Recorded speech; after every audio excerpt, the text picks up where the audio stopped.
कैसे हो मेरे प्रिय। यह संदेश आपके लिए बहुत ही चमत्कारी है। इस संदेश को गलती से भी नजरअंदाज मत कर देना, क्योंकि यह शुक्रवार आपके लिए बहुत ही शुभ होगा। इस शुक्रवार के दिन आपके बहुत से कार्य सफल होने वाले हैं, बहुत सी इच्छा पूरी होने वाली है। तो उनके बारे में जानने के लिए आपको संदेश पूरा सुनना है। यह संदेश सिर्फ आपके लिए है, तभी आप इस संदेश को सुन पा रहे हैं। यह कोई सामान्य संदेश नहीं है, यह साईं राम बाबा का आदेश है आपकी इच्छा पूरी करने का। साईं राम बाबा की कृपा है। हे भक्त, मैं जानता हूं आप बहुत परेशान हुए हैं, लेकिन अब और परेशान नहीं होना, अब आपको दुखी नहीं होना है। इस साईं राम बाबा का आदेश है कि अब आपके सभी कार्य सफल किए जाए, अब आपकी सभी इच्छा पूरी की जाए। तभी यह संदेश आपके पास आया है। यह वही संदेश है जिसका आपको इतने दिनों से इंतजार था, जो किसी कारण से आपके पास नहीं पहुंच पाया, और इसी संदेश के कारण आप सफल होने वाले हैं। इसी संदेश को प्राप्त नहीं होने के कारण आपके जीवन में इतनी परेशानियां मिली हैं, इतने दुख मिले हैं। लेकिन जो हो गया उन्हें भूल जाओ और अब बीता समय भूलकर इस संदेश को ध्यान लगाकर यह संदेश पूरा सुने। तुम्हारी अर्जी पिछले 21 तारीख को स्वीकार हो गई थी, लेकिन इतने दिन यह संदेश आपके पास इसलिए नहीं पहुंच पाया। तुम्हारे भाग्य में परिवर्तन किया जा रहा था, तुम्हारा भाग्य उदय किया जा रहा था। अब तुम्हारा भाग्य उदय हो चुका, तुझे कुछ नहीं करना। यह संदेश पूरा सुना है और साईं राम बाबा के बताए अनुसार चलना है। मेरे प्रिय भक्त, जो जीवन में परेशानियां आनी थी वह आ चुकी हैं। अब घबराइए नहीं, कुछ गलत नहीं होगा, कोई कार्य असफल नहीं होगा। जिस प्रकार आपने अपने जीवन में बदलाव चाहा था, उसी प्रकार आपके जीवन में अब बदलाव होने वाला है।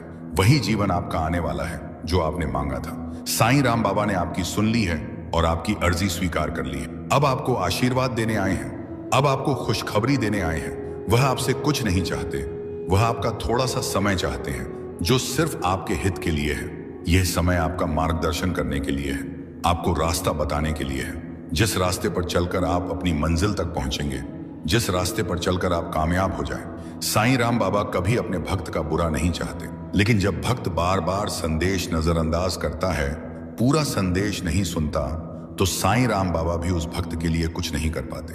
यह आपके पास अंतिम मौका है। इस बार इस संदेश को नजरअंदाज मत कर देना, वरना साईं राम बाबा भी आपके लिए कुछ नहीं कर पाएंगे। आपका भाग्य उदय हो गया। आप इसका इसी बात से अंदाजा लगा लीजिए कि यह संदेश आपके पास अपने आप आया है। इस करोड़ों लोगों की भीड़ में यह संदेश आपको अकेले को मिला है, तो इसका अर्थ है साईं राम बाबा के आशीर्वाद से आया है। साईं राम बाबा ने स्वयं आपके पास भेजा है और साईं राम बाबा की कृपा आपके ऊपर हो चुकी है। भाग्य के दरवाजे खुल गए हैं। अब सब कुछ आपके साथ अच्छा ही होने वाला है, क्योंकि अगर करोड़ों की भीड़ में यह संदेश आपको खोजते हुए आपके पास पहुंचा है, तो आशीर्वाद से पहुंचा है, शक्ति से पहुंचा है। और वह शक्ति शक्ति आपके पीछे साईं राम बाबा की है। साईं राम बाबा का आशीर्वाद है। जब भक्त के ऊपर साईं राम बाबा का आशीर्वाद होता है, तो सबसे पहले उसके जीवन की दुख पीड़ा परेशानियां समाप्त होती हैं। और आपने पिछले कुछ दिनों से यह महसूस किया होगा कि आपके बहुत से कष्ट अब समाप्त होने लगे हैं। जीवन में जो बहुत ही परेशानियां चल रही थीं, वह समाप्त होने लगी हैं। यानी कि धीरे धीरे आपको भी अपने जीवन में परिवर्तन महसूस होने लगे हैं। यह साईं राम बाबा की कृपा है, यानी कि अब शुरुआत हो चुकी है। आप अंतिम तक चलते जाइए, पूरा जीवन बदल जाएगा, सभी कार्य सफल हो जाएंगे, जीवन की सभी परेशानियां समाप्त हो जाएंगी। आपके जीवन में इन दुख परेशानियों का, गरीबी का, असफलता का यह शुक्रवार से अंतिम दिन है। इस शुक्रवार तक यह सभी समाप्त हो चुके होंगे और एक नया मोड़ आपके जीवन में आ जाएगा। वह मोड़ जहां से नए जीवन की शुरुआत होगी, जहां से शुरुआत होगी आपकी खुशियों की। मैं जानता हूं आपने अपने परिवार के लिए बहुत कुछ किया है, लेकिन वक्त के साथ आपका वह त्याग, आपकी वह मेहनत सबने भुला दिया, और वही लोग आज आपके खिलाफ खड़े हैं। लेकिन आमसन आपको अब उठाया हुआ कदम वापस नहीं रखना है, अब पीछे मुड़कर नहीं देखना। जब आपने शुरुआत कर दी है मंजिल तक पहुंचने की, आपने शुरुआत कर दी है अपने जीवन को बदलने की, और जब अब साईं राम बाबा का आशीर्वाद आपके ऊपर हो चुका है, तो अब आपको वापस नहीं लौटना। अगर आप यहां से वापस लौट गए तो समझ लीजिए अब आप मंजिल के एक कदम पास होकर वापस लौट आए हैं। जितनी मेहनत आपने की है, जितने ताने सुने हैं, उनका जवाब भी देना बाकी है। उन सभी का जवाब उन्हें कब मिलेगा? जब आप सफल हो जाएंगे, जब आपकी सफलता की चमक इतनी चमकेगी कि यह पूरा संसार जगमगा जाएगा। इस पूरे संसार में जब आपके लिए तालियां बजेगी, लोग आपका नाम जानने लगेंगे। तब जिन लोगों ने आपका अपमान किया है, वह स्वयं ही आपके सामने झुक जाएंगे। साईं राम बाबा सबसे पहले जो उनके भक्तों के जीवन में जो परेशानियां लेकर आते हैं, उन्हें उनकी सजा देते हैं। आप चिंता मत कीजिए, अब आपके दुश्मन आपके सामने घुटने टेक देंगे, लेकिन आपको साईं राम बाबा पर विश्वास नहीं छोड़ना है। साईं राम बाबा से जुड़े रहना है। शुक्रवार तक समय दे दीजिए। यह शुक्रवार आपका सब कुछ बदल देगा, आपके सभी कार्य सफल कर देगा। जो कहोगे वह आपको ला कर देगा। ऐसा आशीर्वाद साईं राम बाबा आपको देंगे। लेकिन आपको करना क्या है? उसके लिए साईं राम बाबा का शुक्रवार के दिन एक छोटा सा उपाय सिद्ध करना है। अगर आप यह उपाय सिद्ध करना चाहते हैं तो संदेश ध्यान से सुन लीजिए। अगर आप साईं राम बाबा का आशीर्वाद चाहते हैं जिससे आप अपनी कोई भी इच्छा पूरी कर सकें, जब चाहे अपना कोई भी कार्य सफल कर सकें, साईं राम बाबा तक तुरंत आपकी अर्जी पहुंच जाए, क्योंकि कार्य आपका तभी सफल होगा जब साईं राम बाबा के पास अर्जी पहुंचेगी। और उस कार्य का सफल होना निश्चित है जिसकी अर्जी तुरंत साईं राम बाबा के पास पहुंच जाती है। अगर आप साईं राम बाबा के सच्चे भक्त हैं और आपकी अर्जी साईं राम बाबा के पास पहुंच जाती है तो साईं राम बाबा तुरंत आपका वो कार्य सफल करेंगे, आपकी इच्छा पूरी करेंगे। तो सबसे मुख्य कार्य है हनुमान जी महाराज तक अर्जी पहुंचाना। और जब तक आप यह उपाय सिद्ध नहीं करेंगे तब तक कितनी भी कोशिश कर लेना, कितनी भी मेहनत कर लेना, आपकी अर्जी कभी साईं राम बाबा के पास नहीं पहुंचेगी। आपके जीवन में इतनी परेशानियां क्यों आई? बार बार अर्जी लगाने के बाद भी कार्य सफल क्यों नहीं हुए? क्योंकि अभी तक आपने यह उपाय सिद्ध नहीं किया। अगर आज से पहले आपने यह उपाय सिद्ध कर लिया होता और उसके बाद अर्जी लगाई होती, कभी भी साईं राम बाबा का ध्यान करके, साईं राम बाबा को याद करके कोई भी कार्य बता दिए होते तो वह कार्य आपका तुरंत सिद्ध हो जाता। यह मेरा वादा है। लेकिन जो गलतियां हो गई उसे भूल जाइए और अब गलती मत कर देना। गलती से भी संदेश को नजरअंदाज मत कर देना। इस शुक्रवार के दिन आपको यह उपाय सिद्ध कर लेना है और उसके बाद जब भी मन करे साईं राम बाबा से अर्जी लगाकर कार्य सिद्ध करवा लेना। मैं जानता हूं इस समय आपके जीवन में बहुत सी परेशानियां चल रही हैं, बहुत चिंता में हूं। आपके बहुत कार्य बिगड़ चुके हैं। जिस कार्य के सफल होने की उम्मीद थी वह उम्मीद अब टूट चुकी है। लग रहा है कि अब जीवन में सब कुछ समाप्त होने वाला। और जब इन परेशानियों का अंतिम मोड़ आता है, दुखों का अंतिम पड़ाव आता है, तो वहां से जीवन समाप्त नहीं होता। जीवन का नया मोड़ आता है और वह मोड़ खुशियों का आता है, वह मोड़ सफलता का आता है, वह मोड़ जीवन में नए बदलाव का वह आता है। वह बदलाव अब आपके जीवन में आने वाले हैं। जरूरत नहीं है। मैंने तुम्हारे लिए खुशियों के द्वार खोल रखा है, लेकिन इसके लिए प्रयास और मेहनत तुम्हें ही करना होगा। बच्चे, मैं जानता हूं तुम बस अपनी यात्रा का आनंद लो और देखो कैसे मैं तुम्हारी मदद कर रहा हूं। तुम्हारा कोई बहुत बड़ा सपना पूरा होगा जिसके पूरे होने की तुम कल्पना भी नहीं कर पा रहे थे। कुछ दिनों से तुम्हारे भीतर अनमोल खजाना छुपा है। तुम्हारा जैसा जीवन बहुत ही आनंदित हो जाएगा। तुम उन खुशियों को देख पाओगे जिनके बारे में तुमने कल्पना तक नहीं की होगी। मुझे तुम बहुत ही प्रिय हो। मैं तुम्हारे आशा और विश्वास को कभी व्यर्थ नहीं जाने दूं। बच्चे, जिस समय तुम्हारे मन में यह संदेह उत्पन्न होता है, बहादत ना वह तुम्हारे परीक्षा का समय होता है। तुम्हारा वर्तमान और भविष्य दोनों ही प्रकाशमय होंगे। इतने समय से जो तुमने धैर्य रखा, अब उसे छोड़ रहे हो। क्यों बच्चे, ऐसा मत करो। मैं तुम्हारी हर परिस्थिति में तुम्हारे साथ हूं। इतने समय से जो तुमने धैर्य रखा, अब उसे छोड़ रहे हो। क्यों, ऐसा क्यों कर रहे हो? बच्चे, ऐसा मत करो। मैं था नहीं तुम्हारी हर परिस्थिति में तुम्हारे साथ हूं। बाबा कहते हैं, मेरे प्यारे बच्चे, अगर तुम्हें लगता है कि तुम्हारा दर्द बहुत गहरा है तो याद रखना, मेरी रहमत उससे कहीं ज्यादा विशाल है। अगर तुम्हें यह यकीन नहीं है कि हालात बदल सकते हैं तो बच्चे तुम सोचो, जब मैंने अंधेरे के बाद सुबह बनाई है तो तुम्हारा रास्ता रोशन करना मेरे लिए कितना आसान होगा। तुम्हारी तकलीफें तुम्हें कमजोर नहीं कर रही हैं, बल्कि तुझे मजबूत बना रही हैं। जो तुम खो चुके हो ना, वह तुम्हें कुछ नया सिखाने के लिए था। बच्चे, जो तेरा छूट गया था वो तुझे बेहतर राह दिखाने के लिए था। मैंने तुम्हें कभी भी अकेला नहीं छोड़ा और ना कभी छोड़ूंगा। हर मुश्किल, वो मुश्किल जो तुम्हें तोड़ रही थी ना, असल में वह तुम्हें निखार रही है। हर आंसू जो तुमने बहाया बच्चे, मैं उसे बेकार नहीं जाने दूं। हर वो दुआ जो तुम्हारी जुबान से निकली, उसे मैं स्वीकार करने के लिए तैयार हूं। अब फैसला तुम्हारा है। क्या तुम इसी डर और मायूसी में रहोगे या मुझ पर भरोसा करके आगे बढ़ोगे? क्या तुम अपने गम के समुंदर को अपने अंदर समेटोगे या मेरे हवाले करके चैन पाओगे? दरवाजा खुला है, रहमत तेरे इंतजार में है। बस तुम एक कदम उठाओ और देखो कैसे मैं तुम्हें सुकून तक ले जा रहा हूं, जिसकी कभी तुमने कल्पना भी नहीं की होगी। अगर तुमने यह समझा है, अगर तुम्हारे दिल में यह बात गहराई तक उतरी है, तो तुम इस बात को समझो। तुम समझो कि मैं तुमसे क्या कहना चाहता हूं। बच्चे, मैं तुम्हारा वो सहारा हूं जो तुम्हें हर मुश्किल से बाहर निकाल सकता है। बच्चे, तुम्हारी हर मुश्किल का हल मेरे पास है। तुम मेरे करीब बैठो, मेरे करीब आओ, फिर देखो मैं तुम्हें कैसे संभालता हूं। बच्चे, मैं तुम्हें हर वो राह से बचाऊंगा जो तुम्हें नुकसान पहुंचा सकती हैं। मैं तुम्हें उन रास्तों पर ले जाऊंगा जो तुम्हें सुकून और राहत देंगे। तुम बस मुझसे जुड़े रहो और देखते जाओ कि मेरी रहमत तुम्हें कैसे अपने बाहों में ले लेती है। बच्चे, मुझे पता है जब तुम्हारा दिल दुखता है, जब तुम्हारी अंकी आंखों में आंसू आते हैं, जब तुम्हारी रातें बेचैनी में गुजरती हैं, तो तुम्हारा दिल चीख चीख कर कहता है, बाबा कब तक इतनी मेहनत के बावजूद मुझे वो क्यों नहीं मिल रहा जो मेरा हक है। बच्चे, मैं जानता हूं कुछ लोग तुम पर तंज कसता है और फिर तब तुम्हारा दिल तड़प उठता है। तुम कभी भी हिम्मत मत हारो। तुम कभी भी अपने दिल में यह मत सोचना कि तुम्हारे नसीब में सिर्फ और सिर्फ दर्द लिखा है। कभी भी यह मत मानना कि मैं तुझे भूल गया हूं, क्योंकि मैं तुम्हारा साईं, तुम्हारा बाबा तुम्हें कभी भी नहीं भूलता और ना ही तुम्हारी परेशानियों को भूलता हूं। बच्चे, मैं जानता हूं कि तुम अब थक चुके हो। मैं देख रहा हूं कि तुम्हारे दिल की हालत कैसी हो गई है। अब तुझे कुछ भी अच्छा नहीं लगता। तुम हंसना भी चाहते हो तो वह पहले वाली हंसी नहीं आती, और अब अच्छी खबर भी मिले तो तुम्हारी आंखें खुशी से नहीं चमकती। अब तुम्हें ऐसा महसूस होता है कि अब तुम्हारा नसीब ही बंद हो गया है। पर बच्चे, तुम सोचो, क्या तुम्हें लगता है कि तुम्हारे आंसू बेकार जा रहे हैं? क्या तुम यह मान बैठे हो कि तुम्हारा रोना,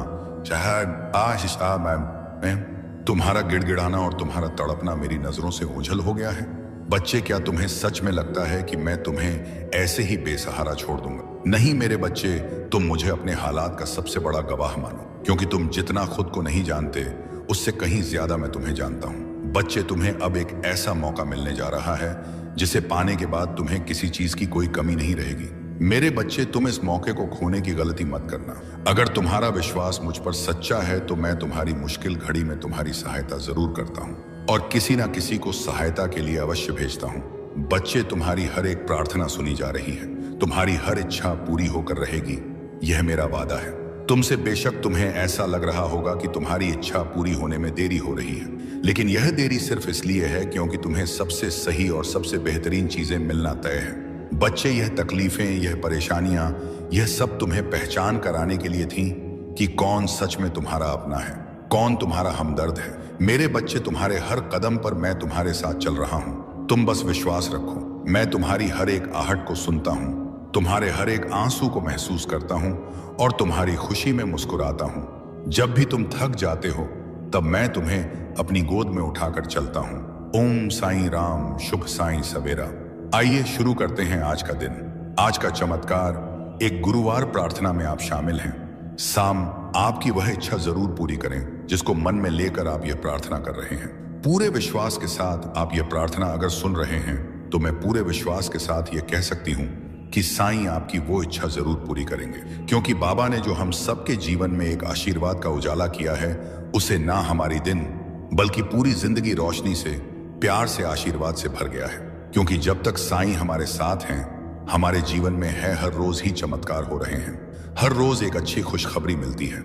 हम सब अपने जीवन में बहुत ही खुश रहते हैं, निश्चिंत रहते हैं, क्योंकि हम जानते हैं साईं सब संभाल लेंगे और साईं के रहते बाबा के रहते हम क्यों ही परे हो, क्यों ही चिंता करें। जब साईं ही हमारे जीवन के कर्ता धर्ता है तो हम सब क्यों डरे अपने इस पल में आने वाले पल के लिए। हम सब साईं के बच्चे हैं, बाबा के बच्चे हैं, तो बाबा जो भी करेंगे, जो भी देंगे, वह सब मंजूर है, क्योंकि हम सब जानते हैं कि बाबा जो भी करेंगे, जो भी देंगे, वह हमारे लिए बेहतर नहीं बेहतरीन होगी।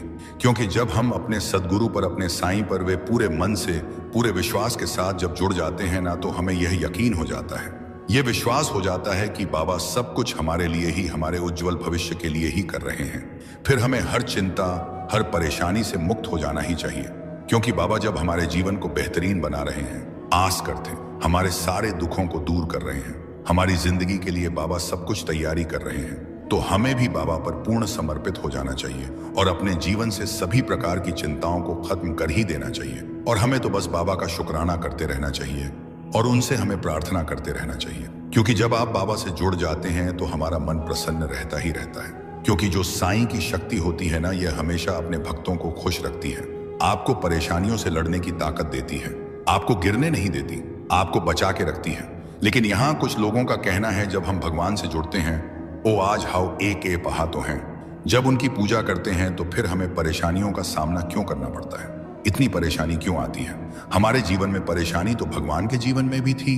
साईं ने भी अपने जीवन में मुश्किलों का सामना किया, मेहनत की परेशानियों का सामना किया, संघर्ष किया। तो हम ये कैसे बोल सकते हैं कि प्रभु हम हमारे जीवन में इतनी दुख क्यों, इतना तकलीफ क्यों, यह जीवन है, इसमें सुख दुख तो आते जाते रहेंगे। हमें इससे भवितव्य साईं का चिंतन करते रहना चाहिए, फिर चाहे हमारे जीवन में कैसी भी परिस्थिति क्यों ना आई हो। भाई आई बनाई यह बात सच है। कुछ ऐसी परिस्थितियां आ जाती हैं जिनमें ऐसा लगता है कि पता नहीं साईं है भी या नहीं, भगवान है भी या नहीं, साईं हमारी सहयोग कर रहे हैं या नहीं, हमारी मदद करेंगे भी या नहीं। ऐसा ही विचार हम सबके मन में आती है जब हम बहुत परेशानियों में होते हैं, बहुत छा होते हैं, बहुत मुश्किल समय में होते हैं। लेकिन ऐसा नहीं है, साईं हर पल, हर कण, हर घर ही हमारे साथ है। बल्कि हमारे जीवन में जो परेशानियां आई हैं, जो भी परिस्थिति आई है, वो एक एक परिस्थिति उनके द्वारा होकर आई है, उनके द्वारा पास होकर सही देख रहे हैं। हमें बिल्कुल चुप रहना चाहिए, शांत रहना चाहिए। ऐसे में हमें तो केवल उन पर भरोसा रखकर चुप रहना चाहिए, शांत रहना चाहिए। हमें अपने आप को पूर्ण रूप से साईं को सौंप देनी है। इस वक्त जरूरत है कि सामने कोई मनुष्य तुम्हें समझाए, तब जाकर तुम्हारा मन अब शांत होगा, क्योंकि तुम बहुत परेशान हो, बहुत ज्यादा। ये मुझे पता है, और परेशानियों का कारण है भी, एक से बढ़कर एक कारण है। लेकिन तुमने जो सोचा है ना, तुम जो अपने परिवार के साथ बैठकर तुमने कहा था कि सब ठीक होगा, तो तुमने जिस दरबार का नाम लिया है ना, बस वो जो तुमने नाम ले लिया है ना, मान लो अब तुम घड़ी देख लो और आज की तिथि लिख लो। अब आज से सब बदलेगा, सब बढ़िया हो जाएगा। लेकिन हाँ, तुम ऐसे लोगों से सामने से मिलो, बातें करो जो सकारात्मक बातें करते हैं। अच्छा, एक बात सुनो तुमसे, जिसने भी यह कहा है ना कि तुम्हारी घड़ी, मोबाइल या कोई भी मशीन नहीं टिकती क्योंकि तुम्हारे ग्रह नक्षत्र खराब हैं, देखो उसने अपनी पढ़ाई के दम पर और जो उसे दिखा, जो उससे समझ में आया, वह उसने कहा है। उसने कोई गलत बात नहीं कही है। लेकिन अगर तुम अपनी चीजों को बहुत अच्छे से, सम्मान से, सही तरीके से रखते हो और साथ ही साथ तुम प्रत्येक दिन मेरा नाम लेते हो, उस चीज को उपयोग करने से पहले उसे मेरे चरणों पर रखते हो, अरदास करते हो, तब तुम देखना चाहे कुछ भी तुम्हारे विपरीत क्यों ना हो, तुम्हारी सारी मशीनें चलेंगी और अच्छे से टिकेंगी। तुम्हारे घर पर तुम देख लेना, यह चीज भी होकर रहेगी। तुम जो सोच रहे हो कि रोज के रोज मैं फूल की सेवा लगवा लूं, कि रोज जो पूजा का फूल है वो कोई तुम्हें बगीचे से तोड़ जाए, पहुंचा जाए और कुछ तनख्वाह ले ले, तुम्हारा सोचना सही है। लेकिन समय भी देख लो कि तुम्हें किस समय पर चाहिए, सुबह चाहिए कि शाम में चाहिए, क्योंकि हो सकता है तुम जिस समय के बारे में अभी सोच रहे हो उस समय तुम घर पर उपस्थित ही ना रहो, किसी भी वजह से। तो ऐसे में ना देख लो तुम कि समय सही बैठता है तो तुम यह सेवा ले सकते हो तनख्वाह देकर, और नहीं तो फिर जिस दिन मौका लगे उस दिन पुष्प की जो वर्षा करते हो मेरे ऊपर, वो उस दिन कर दिया करना। जो तुम्हें चोट लगी है ना, तुम यह मानो कि इससे बहुत बड़ी दुर्घटना हो सकती थी, बहुत बड़ी तुम्हारी ही गैर जिम्मेदारी के कारण हुई है। ये थोड़ा सा ध्यान नहीं दिया तुमने, तुम्हारे हड़बड़ा जाने की वजह से चोट लगी है। लेकिन यह चोट ठीक हो जाएगी। तुम्हें जितना भी समय बताया गया है उसके आधे समय में मेरे वचन याद रख लो, उसके आधे समय में ना तुम्हारा यह दर्द, तुम्हारी यह चोट पूरी तरह ठीक हो जाएगी। तुम्हारे डॉक्टर भी देखना आश्चर्य करेंगे कि कैसे इतनी जल्दी सब ठीक हो गया। लेकिन तुम जानो कि इतनी बड़ी दुर्घटना इतने छोटे में टल गई ना, तो यह बस मेरे आशीर्वाद से हुआ।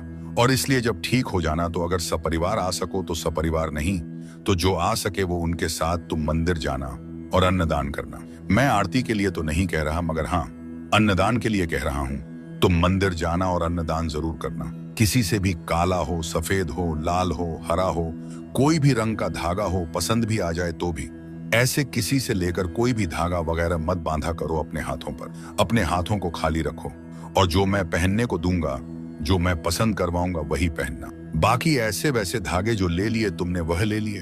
अब ऐसा मत करना, तुम अपने घर पर ना हनुमान चालीसा की, जिसमें सिर्फ हनुमान चालीसा हो, जो सबसे पतली किताब हो, लेकिन हाँ उससे लिखा है उसके अक्षर बड़े बड़े मोटे मोटे हो जो दिखे आंखों से।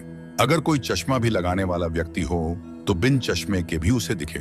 ऐसे अक्षरों वाला ढेर सारे हनुमान चालीसा के ग्रंथ को, उसकी किताब को लेकर अपने घर पर रख लेना। और जब तुम्हें लगे ना कि कोई ऐसा है जिसे तुम्हें कोई भेंट देना चाहिए, कुछ भेंट देना और कुछ समझना आए, तो उस वक्त वह हनुमान चालीसा निकाल कर देना। देखो, तुमसे जिसने भी कहा हो कि ग्रंथों को नहीं बांटना, यह मत करना, वह मत करना, यह सारी बातें एक तरफ रखो। तुम बस यह समझो ना कि तुम्हारे द्वारा दिए गए इस हनुमान चालीसा को पाकर कोई अति उत्साह में उसे पढ़ेगा, उस पर कृपा होएगी, तो निश्चित है आशीर्वाद की बारिश तुम्हारे घर पर होएगी ही।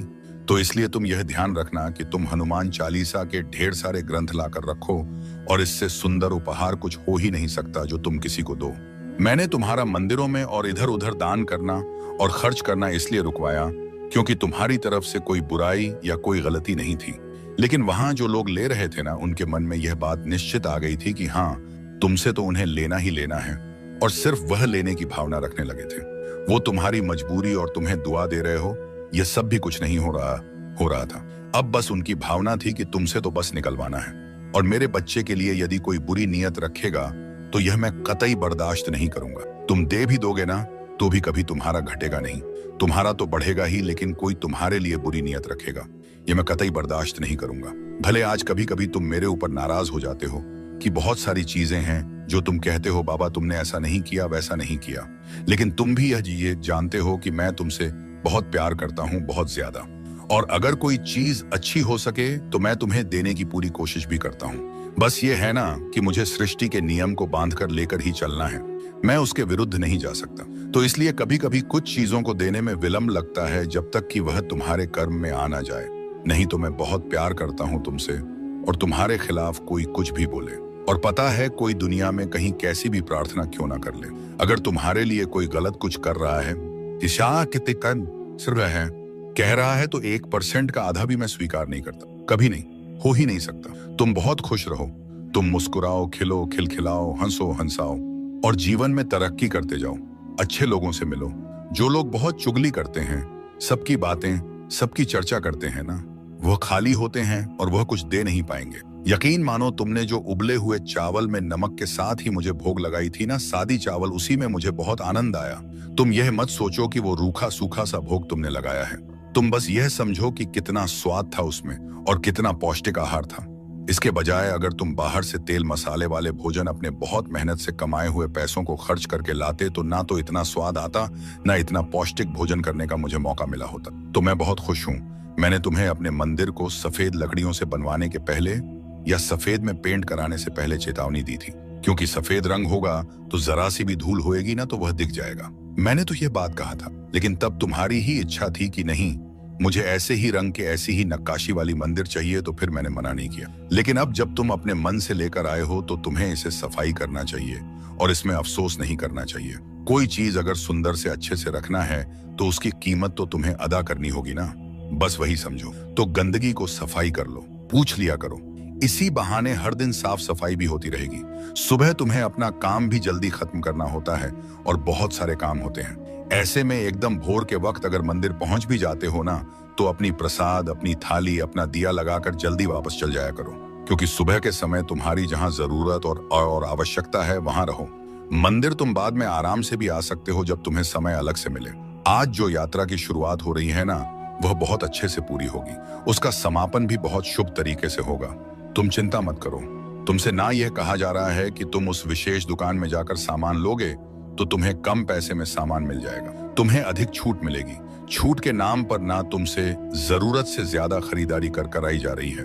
ध्यान से देखो, गौर से देखो, जहां तुम्हारा काम 80 में हो सकता है, वहां 200 से RS5 रोज खर्च हो रहे हैं, और इतने सामान की जरूरत, आवश्यकता भी नहीं है। तो अब ना वैसे छूट में मत पड़ो। वह छूट देने का तरीका नहीं है, बल्कि वह तुमसे ज्यादा खर्च करवाने का तरीका है। और मैं ये नहीं कह रहा कि सामने वाला गलत है, लेकिन तुम्हारे लिए उचित नहीं है, क्योंकि उतनी तुम्हारी जरूरत ही नहीं है।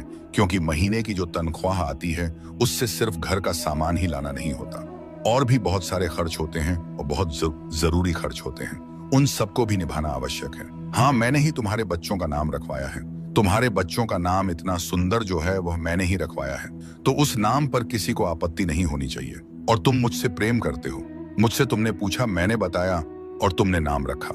अब कौन क्या कह रहा है इससे क्या फर्क पड़ता है। जितने लोगों की सुनोगे उतने तरह के सोच विचार और उतनी बातें होंगी, रहने दो।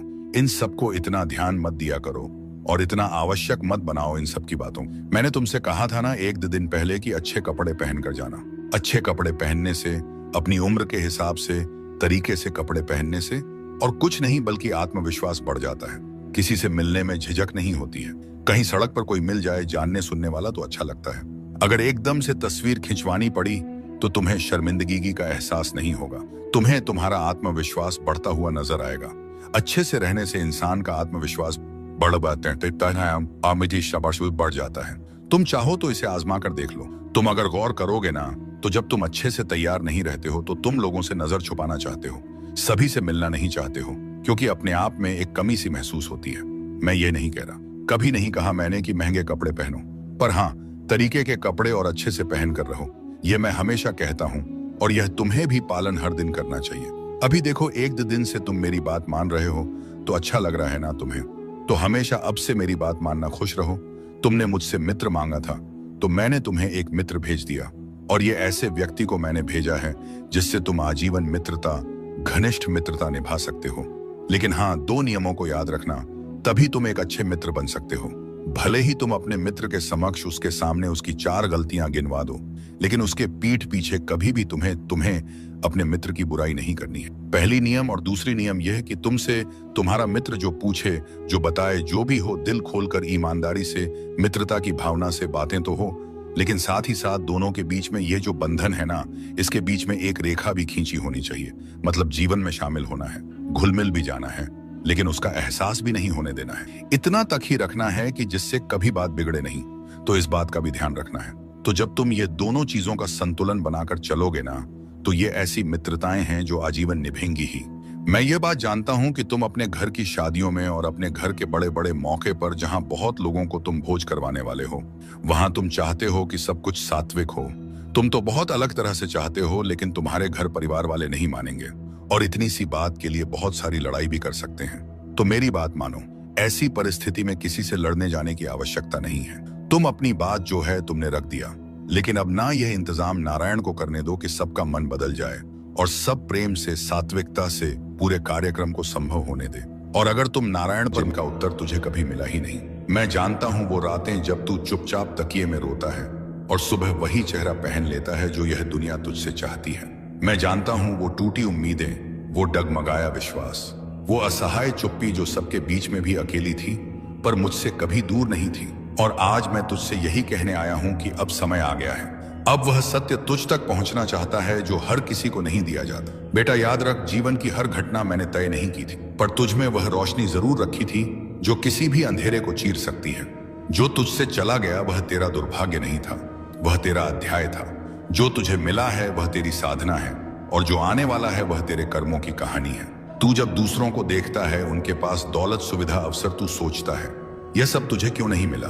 पर क्या तूने कभी भीतर झांका है कि जिनके पास बाहर की चमक है वे भीतर से कितने खोखले हैं। बेटा, असली दौलत वो नहीं जो तेरी मुट्ठी में हो, असली दौलत वो है जो तुझे तूफान में भी शांत रखे, खोने के बाद भी तुझे मुस्कुराना सिखा दे। बेटा ध्यान से सुन, आज मैं तुझसे दौलत का वो रहस्य साझा कर रहा हूं जिसे लोग केवल सिक्कों और गहनों में तलाशते हैं, लेकिन मैं जानता हूं कि असली दौलत क्या होती है। वह तेरे समय में है, तेरे विचारों में है, तेरे संयम में, तेरी संगति और संस्कारों में है। जिसने इन्हें सहेज लिया उसने वह पा लिया जो राजाओं के खजानों में भी नहीं होता। मैं तुझे देखता हूं, तू दिन रात परिश्रम करता है, फिर भी फल तुझसे दूर रहता है, क्योंकि तू भीड़ की दिशा में भाग रहा है, तमा की दिशा में नहीं। तू अपनी पहचान भूल चुका है और अब दूसरों की परछाइयों में खुद को ढूंढ रहा है।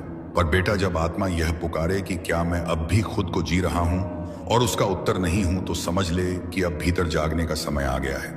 अब परिवर्तन की घड़ी आ गई है और वह बाहर से नहीं, भीतर से प्रारंभ होगी। सबसे पहले तू अपनी संगति को पहचान।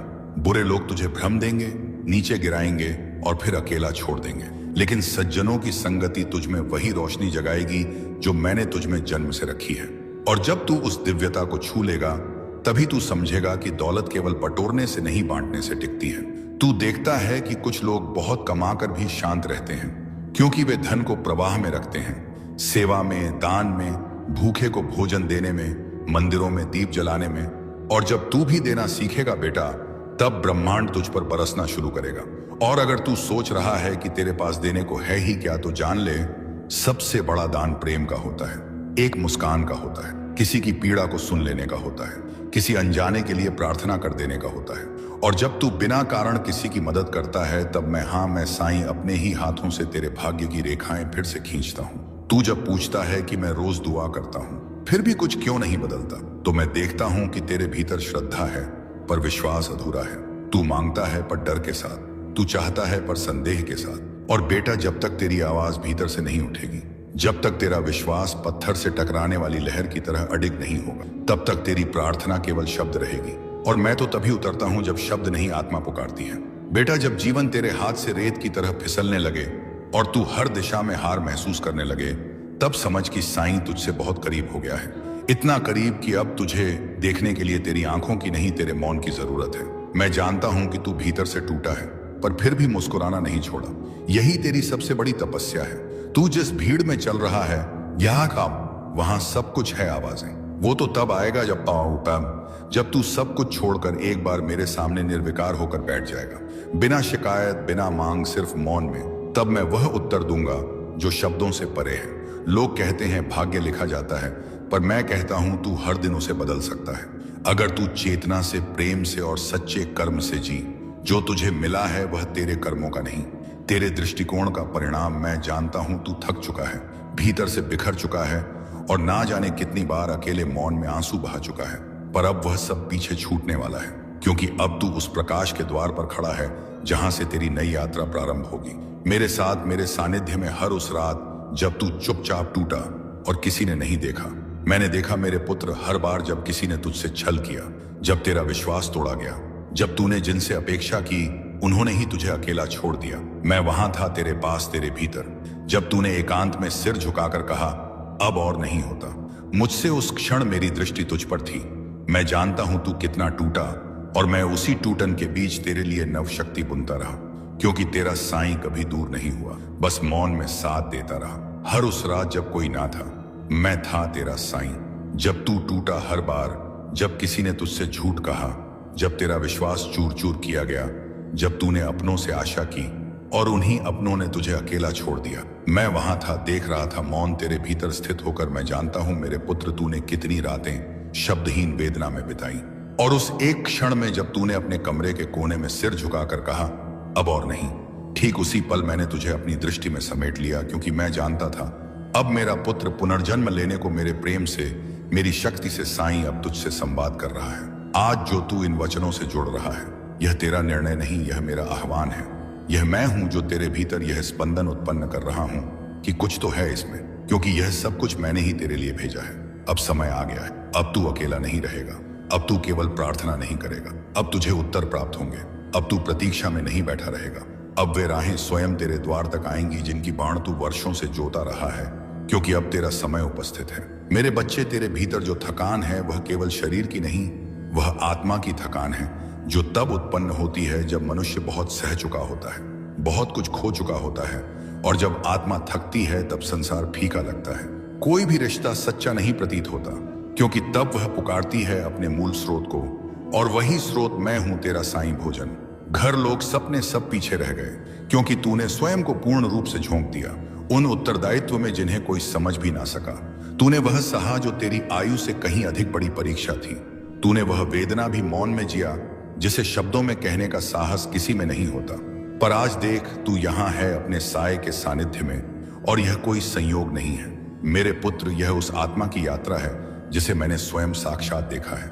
हर पड़ाव पर, हर आंसू में, हर उस क्षण में जब तू स्वयं को भी खो बैठा था, पर मैं तुझे थामे रहा। मेरे बच्चे, तूने तो रोने का भी अधिकार खुद से छीन लिया। कमजोर नहीं दिखना है, यह कहकर तूने अपने भीतर के हर दर्द को चुप रहने का आदेश दे दिया। तूने लोगों की कटुवाणी को सहा, उनके रूखे व्यवहार को भी मौन में जिया, और फिर भी स्वयं को संभाले रखा। लेकिन अब तेरा साईं तुझसे कह रहा है, अब तुझे संभालने का कार्य मेरा है। जब तू थक जाए, जब तू टूटने लगे, जब कोई भी वो भी आवाज तुझे ना छू सके, तब मेरी शांति, मेरी दृष्टि, मेरा साया तुझे उठाएगा, क्योंकि अब तू अकेला नहीं है, मैं तेरे साथ हूं। हर सांस में, हर क्षण में दौड़ना अब तेरा कार्य नहीं, अब यह मेरा कार्य है। तू बहुत दूर तक अकेले चला है मेरे पुत्र, और अब मैं तुझे उस द्वार तक ले जा रहा हूं जहां से तेरे जीवन की एक नवीन शुरुआत होने वाली है। यह मत मान कि तेरे जीवन में जो भी घटित हुआ वह व्यर्थ गया। कुछ भी व्यर्थ नहीं होता। हर वह आंसू जो तेरी आत्मा से टपका, उसने तेरी भूमि को उर्वर बनाया है, ताकि अब वहां तेरे चमत्कार उग सके जिन्हें मैंने स्वयं रोपा है। तेरे विश्वास के बीजों से हर वह क्षण जब तूने हार नहीं मानी, जब तूने बस इतना कहा, साईं तू मेरे साथ रहना, वही पल मेरे लिए पूजा बन गई। तू सोचता है कि तूने कुछ विशेष नहीं किया, पर मैं जानता हूं मेरे बच्चे, तूने वह तप किया है जो मौन में होता है, एकांत में, टूटी सांसों के मध्य और बिखरे हुए स्वप्नों की राख पर खड़ा होकर।